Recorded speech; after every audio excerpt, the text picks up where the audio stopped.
They take a while to get going, but Arsenal went away to Nottingham Forest 2-1.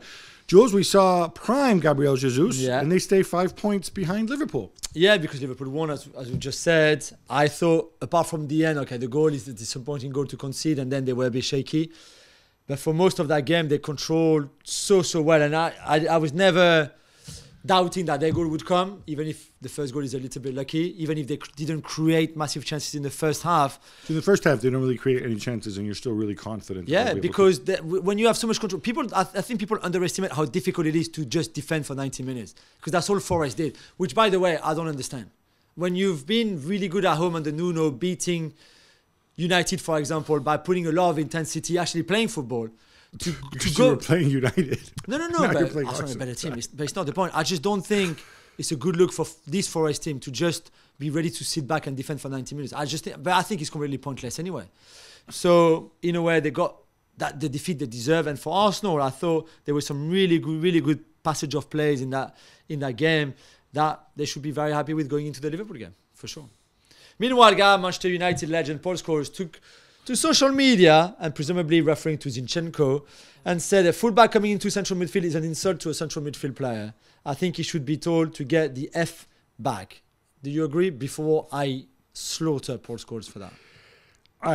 He's entitled to his opinion. What I don't understand here is, that it's not like Zinchenko wanders into midfield because he wants to disrespect Declan Rice and Martin Odegaard. He does it because there's coaches who have chosen this strategy, and it's not just Arteta. We've seen it from Pep Guardiola. We've seen it from Liverpool. We've seen it from many clubs. Yeah, many clubs. Standard. Many clubs, Paul Scholes. Many clubs. So I don't understand for you to come out and say something like this. The guy's following the manager's instruction. Now, if you think it's a stupid way to play, that's fine. But does he understand there's a benefit to it, right? Paul Scholes, surely the player that he was, understand that. Although the manager that he was maybe doesn't understand it. I don't know. I just don't. I don't see how you're helping yourself or your brand, or to write it in this way, to say it's a stupid attitude, but to make it about an insult to the central midfielders. Come on, it's just they're doing something different. Manchester City rolled to a 3-1 win over Burnley as Julian Alvarez bags 2 goals, and Erling Haaland makes his return after nearly 2 months out. Jules, it's 8 in a row in all competitions for Pep's group. Yeah, and KDB had his first start since August, and that Burnley game, the reverse fixture, first game of the season, they just look really good. They conceded at the end, like a goal that doesn't mean anything really, but they were good. And to have Haaland back on the pitch, even for just 20 minutes, even if he didn't do much, it doesn't matter. Psychologically, it's another massive boost for them. So now they're playing away at Brentford on Monday night, and they look pretty good, to be fair. Tottenham Hotspur come from behind to beat Brentford 3-2. Gab, Spurs have pulled alongside Aston Villa in 4th now.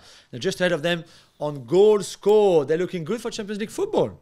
They were really good in the second half. They were bad in the first half, though. Sorry? They were bad in the first half. They were really bad. I also want to say, Brentford, say this in the nicest possible way.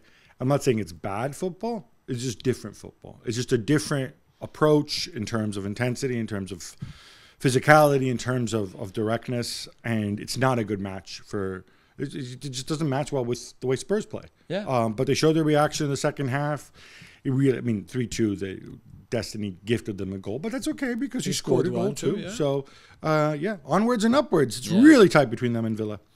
Sticking with that Spurs game, Jules, I know you're a big darts guy, and I know that Neil Maupay is from Versailles. Paris born and bred, he is. Like Thierry Henry. Sorry, no, Nicolas Anelka. Well, right? Kind of. It's a bit, Anelka's from Versailles, no? He's from Trappes. Is that far from Versailles? Not too far. Okay, well, there you go. Close enough. Whereas Neil Maupay was born in the palace, that's why he's so freaking entitled. No, it's the city. It's not just a palace, it's a city. Anyway, what did you make of his dart celebration, trolling of James Maddison, and what happened afterwards too? Yeah, I'm a trash talker, as you know. I will always be okay with trash talking. Always. And sometimes you do it and it goes into your favor. Sometimes you do it, like in this case, and it backfires because, as Neil said himself, it went a bit too early. Because he obviously imitated James Maddison's. And he got his big friend Ivan Toney to help him. Yeah, to him. Then Maddison had to go at it on the pitch straight after that goal. Then when Brennan Johnson scored, he did it to take the mickey of Neil Maupay, sorry. And in the end, they were friends and stuff. And Maddison had a little dig in his post-match interview saying, well, you know, he hasn't scored enough goals to have his own celebration, so he copies. But I like that Neil just didn't. Yeah, until the end. Yeah, because, he went back on social media and saying, you know what, I've had fewer relegations and more goals in my career than James Maddison. Okay, you dumb. No. What And I say this, dumb. It's trash talking. You have relegations not because of you, because frankly, you're Neil Maupay. You're not Lionel Messi. It doesn't matter. It's because of the team that you're on, right? And what? Leicester was not a good team when Maddison was who cares? But it doesn't Maddison matter. Went down. But so what? Like, it's just so stupid. But why is Maddison having a go at somebody doing the same? He's not. Okay, Martin Terrier, the Rennes striker, does the same celebration. Is Maddison going to have at some point a go at Martin Terrier for doing the same celebration as him? I don't know against each other? if Martin Terrier or whatever his name is does it while playing against Leicester and trash talks him and mocks him and is the same guy. Remember, what was the game where Maupay threw himself to the ground? Was it against Aston Villa?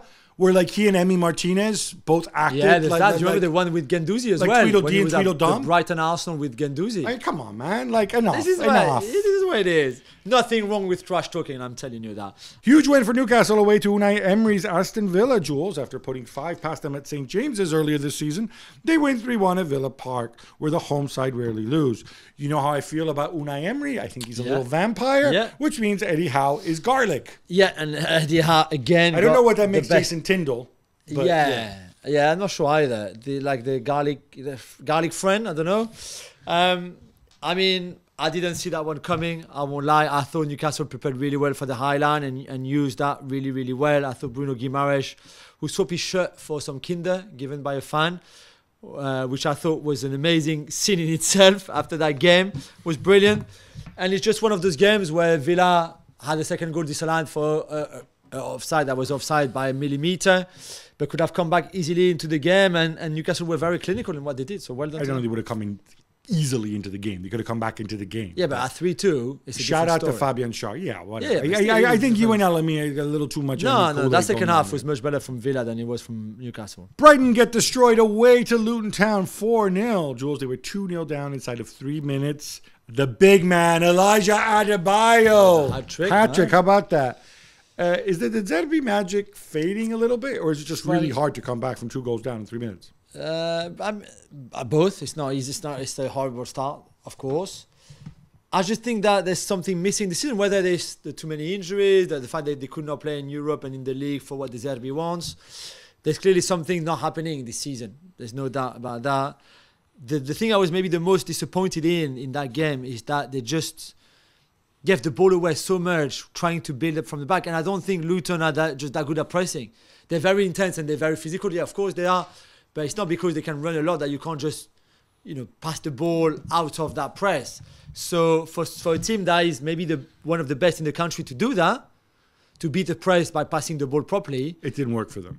It was just the right strategy because that's how they play. It's their DNA, but they just didn't execute. But I don't think you should have bad days like that. I mean, it's not even a bad day. This is the horrendous day. And when you're Brighton and you go to Luton, I just don't think they were ready for it. I'm not sure the Zerbi was. I don't think the players were. So it's one that you try to forget. But I think it's also a defeat that can leave a few scars for the rest of the season, though. Manchester United kick off in a few hours. We don't know if Marcus Rashford will be involved, but we do know 2 things. Yeah. We know that Erik ten Hag doesn't want to talk about him because for him the case is over. And we know that Rashford showed up at training with new front tinted windows on his Lamborghini. And this makes me want to quote Run DMC. Tinted windows don't mean nothing. They know who's inside. Exactly. I think we knew Marcus was inside. I don't even know. In some places, it's not legal to have tinted front windows, incidentally. I don't even know. I don't know if he spray painted them himself. Do you think he's done that so if he goes clubbing in Belfast again, we don't know that it's him turning up? Well, what's he going to do? Like stay inside his Lamborghini? Like without going outside? I don't know. This story blows my mind. I'm very disappointed by Marcus Rashford for that, to be honest. Completely. His age, the player that he is for that club. Where that club is right now, I just expected far more from a leader like him, or should be a leader like him. And Ten Hag, I think, was quite weak in the punishment, to be fair. Well, we don't know behind the scenes but what the punishment's going to be. Let's see if he plays or not. Let's see if he starts. Rashford needs a PR advisor, right? Oh, yeah. Yeah, exactly. Yeah, exactly.